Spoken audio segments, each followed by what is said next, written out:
Seja muito bem-vindo ao canal do Vitor Machado. O Flamengo domina as ações, domina o Internacional e está classificado para as quartas de final da Libertadores da América 2025. A gente vai falar muito sobre esse jogo de ontem, mas antes eu preciso pedir a vocês o seu like, pedir para que vocês se inscrevam no canal, ativem o sininho e, claro, compartilhe esse vídeo com os seus amigos para ajudar a gente a crescer esse canal que está só começando. Aqui eu vou compartilhar minhas ideias, minhas análises pós-jogo, enfim, sobre futebol e esportes em geral. O que tiver em alta, a gente vai falar por aqui. Bom, o Flamengo dominou o jogo ontem praticamente todo, do início ao fim, de uma forma que ficou até bem discrepante. Mostrou a diferença entre os dois times neste momento. O Internacional precisava do resultado, mas não conseguiu fazer quase nada, absolutamente quase nada. O Inter tentou fazer uma pressão ali no início do jogo, marcar alto, um jogo mais físico, teve muita falta, mas não conseguiu chegar perto da área do Flamengo, ter grandes chances de gol. A partir ali dos 15 minutos para frente, o Flamengo conseguiu colocar a bola no chão, dominar o meio de campo e aí foi só o Flamengo controlando o jogo quase que todo. Começou a tocar a bola, diminuir o ritmo, esfriar o jogo, né? Embora a gente tem que destacar também aquela questão do papel picado que teve antes do jogo, né? Aquilo ali acabou prejudicando mais ainda o Inter. O Inter entrou para fazer aquela pressão inicial, os 15 minutos iniciais, avassaladores, e aí aquilo atrasou o jogo em 20 minutos. O estádio inteiro deu uma esfriada no clima e quando o jogo foi acontecer, até você voltar para o ritmo, isso igualou demais as ações. Não acho que isso tenha influenciado no andamento da partida. Acho que o Flamengo ia controlar a partida do mesmo jeito, independente dessa pressão, mas um clima hostil ali no início pode empolgar o time da casa e acabar fazendo o time conseguir um gol, conseguir algumas chances de gol que muda um pouco o cenário da partida. Bom, o gol do Flamengo saiu ali por volta de 26 minutos de jogo, um gol em que os 4 jogadores de ataque do Flamengo participaram da jogada. O Bruno Henrique caiu ali mais pela direita naquele momento, puxou a bola para o meio e achou um passe com a parte de fora do pé, assim, um passe muito bonito para o Samuel Lino, que deu uma gingada ali, fez um salseiro para cima da zaga do Inter, chutou. O goleiro Rocher falhou no lance, né? A gente precisa destacar, um goleiro de seleção não pode falhar no lance daquele ali, num jogo tão importante. E a bola sobrou pro Plata, que, assim, teve muita consciência, muita cautela ali. A maioria dos jogadores chegaria já tentando chutar para o gol, cabecear para o gol. Ele conseguiu ter a visão de jogo, de jogar a bola para trás e o Arrascaeta marcar o gol do primeiro tempo do Flamengo. Arrascaeta que está chegando na sua temporada mais goleadora da sua história no Flamengo. Ele fez, se não me engano, 18 gols em 2019 e já está quase chegando. Então, grandes chances dele se tornar a melhor temporada do Arrascaeta com a camisa do Flamengo, com mais gols e até mesmo assistências. Assim, ele tem participado de mais de 60% aí dos lances de gol e de pontos do Flamengo esse ano. Então, assim, tem sido um jogador fundamental para esse time do Felipe Luiz nessa temporada. O Plata é um que a gente tem que destacar. Que partida que fez o Plata, hein? Jogou muita bola ontem, muita bola, participou bem lá na frente, faz aquele salseiro dele ali, deu o passe para o gol, mas assim, foi um cara fundamental no esquema que o Felipe Luiz montou para não deixar o Inter jogar. O Plata estava toda hora cobrindo a lateral, assim, eu me lembro facilmente de pelo menos 3 ou 4 lances em que o Plata voltou lá quase na área do Flamengo para roubar a bola no carrinho, enfim, numa disputa de corpo e não deixar o Inter chegar perto da área.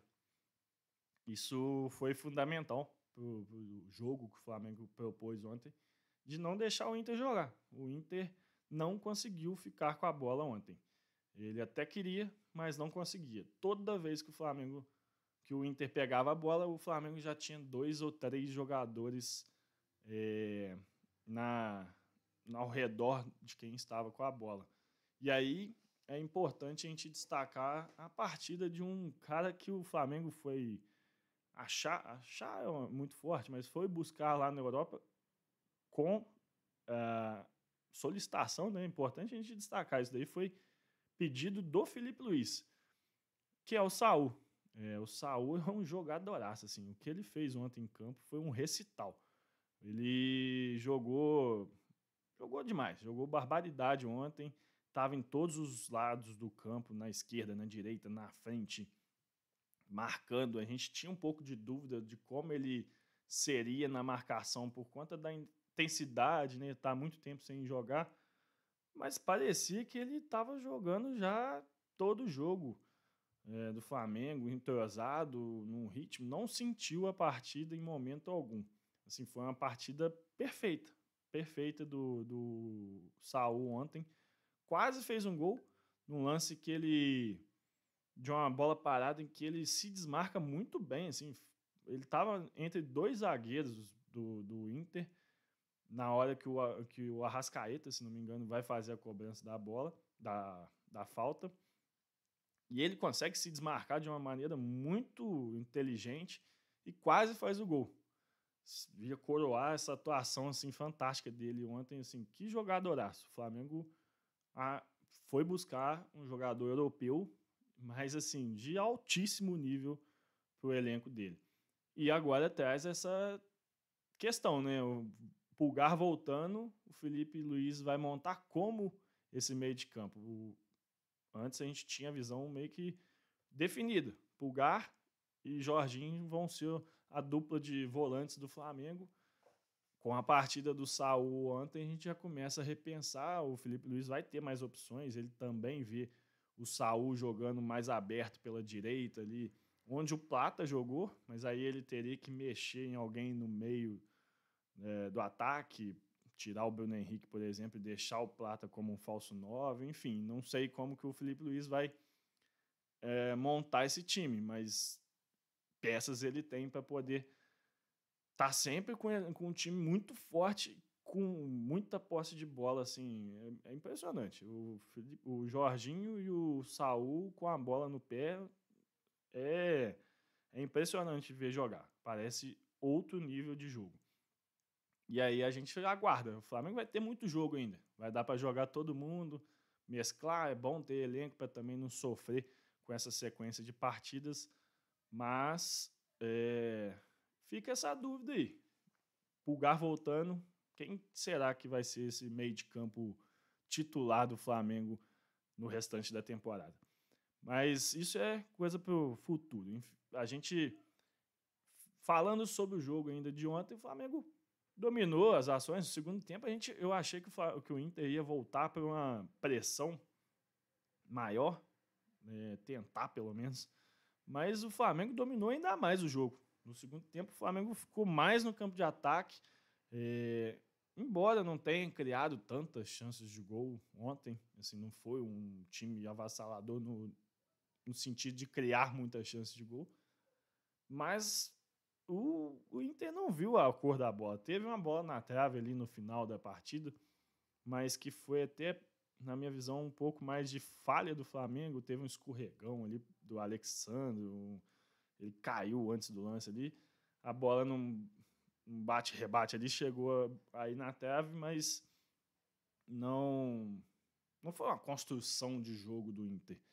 O Flamengo dominou ainda mais as ações no segundo tempo e chegou à vitória com o Pedro entrando depois no segundo tempo e fazendo um gol ali no finalzinho para concretizar a classificação.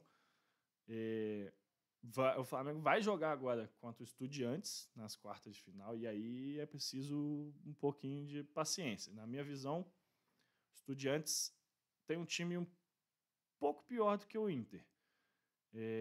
Assisti um pouquinho do jogo deles contra o Cerro, não achei um time que conseguiu criar tantas oportunidades, mas é time argentino. O Flamengo sempre tem dificuldade com o time argentino, o Flamengo sempre se enrosca. Eles vão vir claramente para o Maracanã para se fechar lá atrás e levar o melhor resultado possível para a Argentina. E lá na Argentina, meu amigo, aí é clima hostil o tempo todo, não tem esse negócio de torcida parar de cantar, é um clima completamente diferente do que a gente viu ontem no Beira-Rio. Mas é possível, obviamente, é possível. O Flamengo é muito mais time do que o Estudiantes e precisa ter paciência. Vai ser um jogo e um duelo de paciência nas duas partidas, tanto no Rio de Janeiro quanto na Argentina. Mas o Flamengo segue no caminho da busca pelo seu tetracampeonato da Libertadores e agora vai enfrentar o Estudiantes da Argentina em setembro. Bom, é isso. Essa é a minha visão do jogo de ontem. Eu volto a pedir vocês para deixar o like, se inscrever no canal, ativar o sininho, que a gente vai trazer muito mais opinião, muito mais conteúdo, react, pós-jogo, etc. E compartilhe o link com seus amigos, ajude nosso canal a crescer. A gente está só começando, mas eu quero trazer um trabalho muito bacana para vocês. Beleza? Muito obrigado, um abraço.